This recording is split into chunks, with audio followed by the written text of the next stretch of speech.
Continuar, ya nos acompaña Darwin Pereira, él es vicepresidente de la Asamblea Nacional del bloque de Pachacutic. Vamos a hablar de varios temas, pero empecemos por el de la coyuntura, lo que está pasando en la Asamblea. Estamos a puertas de un informe que puede recomendar un juicio político que tiene que ser admitido por la Corte Constitucional, que puede provocar desestabilidad o desestabilización política. También puede ser que, si se conoce eso, el presidente firme el decreto aplicando el artículo 148. ¿Cómo ve el escenario? Usted está dentro, usted está viendo todos los días lo que pasa y cuáles pueden ser realmente los desenlaces o el desenlace de lo que estamos viviendo por la investigación del Gran Padrino. Darwin, bienvenido, buenos días. Buenos días, qué gusto. Un abrazo para ustedes, un abrazo para la culta audiencia. Gracias por la invitación, siempre es un honor estar por acá. A ver, en realidad, como dicen en mi tierra, las papas están que arden en este momento, ¿no? Acá estamos, donde las papas queman. Y en realidad la Asamblea tiene en este momento una alta responsabilidad frente al país, ¿no? Y más que la Asamblea, ahora mismo la Comisión Pluripartidista que hemos conformado desde el Pleno para que lleve el caso del Gran Padrino, el caso del cuñado del presidente y toda la trama de corrupción que se ha desatado luego de que se ha descubierto un informe elaborado por la policía en el que no solamente es un informe de que alguien dice algo, este informe contiene audios de llamadas telefónicas. Y ahí está lo que dicen las llamadas telefónicas, ¿no? Cosas altamente comprometedoras. Hay fotos de seguimiento que se le hicieron al cuñado del presidente, a muchos amigos del círculo cercano del presidente, ¿no? Hay todo un cúmulo de pruebas frente a las que nos tendremos que pronunciar en los siguientes días. Pero antes de pronunciarnos, se le ha otorgado el derecho a la defensa, como no podía ser de otra manera, a todos los involucrados. Se les ha abierto el espacio, se les ha abierto las puertas para que vengan a defenderse a la Asamblea. Unos han venido, como por ejemplo el caso del señor general Arauz, y otros no han venido. No quieren explicar, no quieren dar la cara al país, por el contrario, prefieren renunciar a su cargo, como el caso del señor Manzano, que es un ministro, él es ministro de Agricultura, que aparece mencionado en estos audios, ¿no? Entonces, unos no han querido venir, no quieren dar la cara al país, y como dicen en mi tierra, el que calla, otorga. Y ahí vamos. Si presentan el informe y piden juicio político, su voto es ir al juicio político. Bueno, sería quizás un poco extremar un criterio si es que ahora digo que lo votaría, pero si el informe, más allá de que recomiende juicio político, está sustentado con pruebas suficientes, yo no tengo ningún problema en votar el juicio político y al menos lo hemos discutido en la bancada y nosotros votaríamos por el juicio político. Claro, nos tendremos que remitir a las pruebas porque también el informe no es solamente un informe. Cuando en estos casos nos pasan el informe a los asambleístas, nos pasan acompañado de las pruebas que sustentan el informe.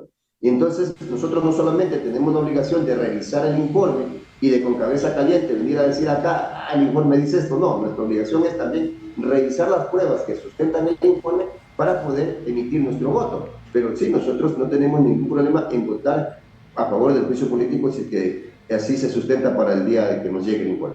Muy bien, ahí está entonces en este tema político. No sé si tiene algo, porque vamos a preguntarle sobre el tema de las pensiones vitalicias, pero si tiene Byron, pues para no desviarnos bueno, sí, del tema. Habría que complementar el tema, porque usted muy bien lo decía hace un momento, ¿no? Se corre el riesgo de la muerte cruzada. Claro. Es un riesgo que tenemos que correr, porque el presidente, lamentablemente la Constitución está elaborada de una forma presidencialista. Sí. El presidente se blinda por todos lados. Si nosotros vamos al juicio político, usted sabe, tiene que aprobarlo, tiene que revisarlo la Corte Constitucional. Exacto. No es, y esto debe quedar claro al país y hay que orientar también que siempre bien a la gente, no es que ya en 10 días, cuando votemos, por ejemplo, por el juicio político, ya el presidente se va ese día, no. Recién ahí se inicia el procedimiento de juicio político, que tiene algunos pasos, ¿no? El segundo paso es que vaya a la Corte Constitucional, luego que la Corte regrese el informe. Si la Corte dice sí, el juicio continúa. La Corte puede decir que no y ahí termina todo, ¿no? Luego de eso, hay que llamarlo a que el presidente comparezca a la Asamblea para que se defienda. Luego de eso tenemos un periodo para nosotros meditar el voto y luego de eso es llamada a la sesión para la votación. Es decir, hay un proceso casi de 30 días en todo esto, no es un proceso tan corto. Y nosotros, mientras estamos haciendo cualquiera de estos pasos, corremos el riesgo de que el presidente en 10, 20 segundos que le demore a hacer su firma, nos mande a la casa. Claro. Porque la muerte cruzada, cuando es emitida desde el Ejecutivo, es inmediata. No necesita autorización de la Corte, no necesita llamarnos a defendernos, no hay derecho a la defensa, no hay nada. No, me parece que eso es un error, ¿no? Porque ahí no hay derecho a la defensa, el presidente manda la muerte cruzada y se fueron. En cambio, cuando nosotros mandamos la muerte cruzada, por ejemplo, si es que nosotros queremos aplicar ese artículo, el 130, numeral 2, nosotros sí tenemos que llamarlo al presidente a que se defienda. Entonces, mire usted, hay un desbalance en ese tema de la muerte cruzada. Si el presidente la quiere aplicar, no hay derecho a la defensa para los asambleístas. No. Si los asambleístas la quieren aplicar, sí hay derecho a la defensa para el presidente. Es un tema desigual, pero son las reglas del juego. ¿Qué podemos hacer? Y es un riesgo que nosotros no podemos, por estar mirando nuestros intereses, ponerlos en primacía. Nosotros vamos a poner en primacía, en primera línea, los intereses del pueblo. Si hay que llamar a juicio político, y si por eso el presidente se molesta y nos manda a la casa, pues nos iremos con la frente en alto, porque a la final, si es el precio que hay que pagar como sacrificio para que el presidente se vaya, pues estamos dispuestos a hacerlo. Darwin, buenos días. Bueno, esa Constitución de Montecristi establece esas son las reglas del juego y no hay nada que hacer. Así lo establecieron los constituyentes de la época.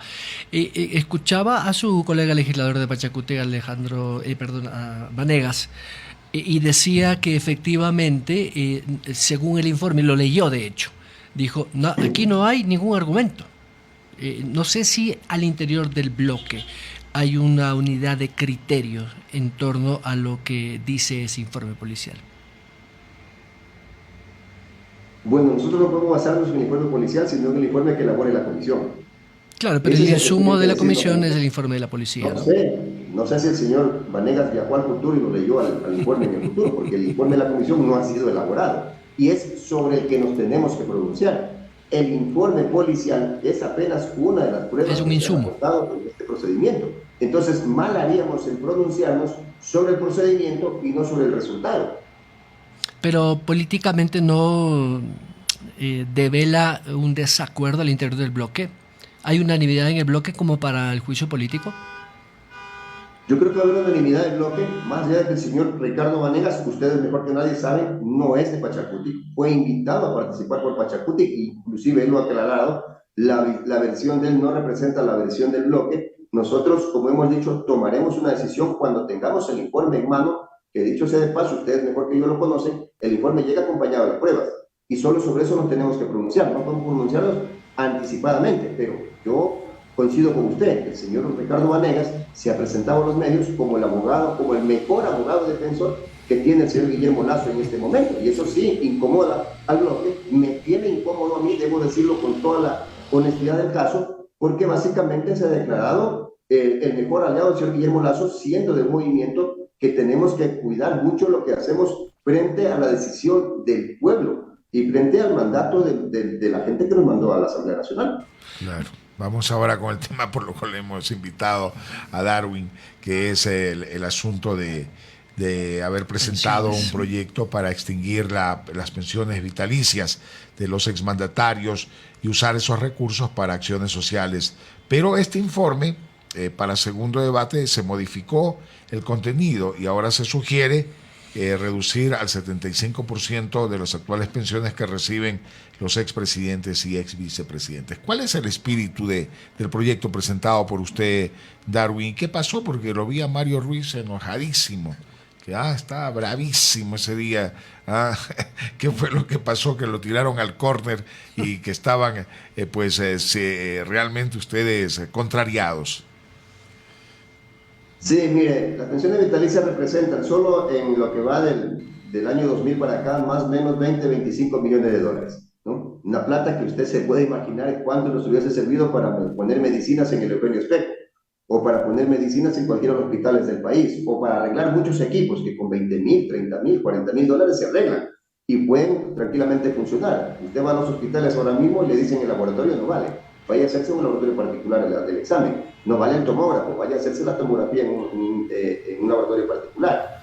Entonces, no es posible que en un país al que la plata nos hace falta porque no nos sobra, yo estaría de acuerdo si fuéramos Suiza, la plata le sobra, paguémosle no solamente a nuestros presidentes, paguémosle a un montón de gente que necesita, pero no se trata de eso.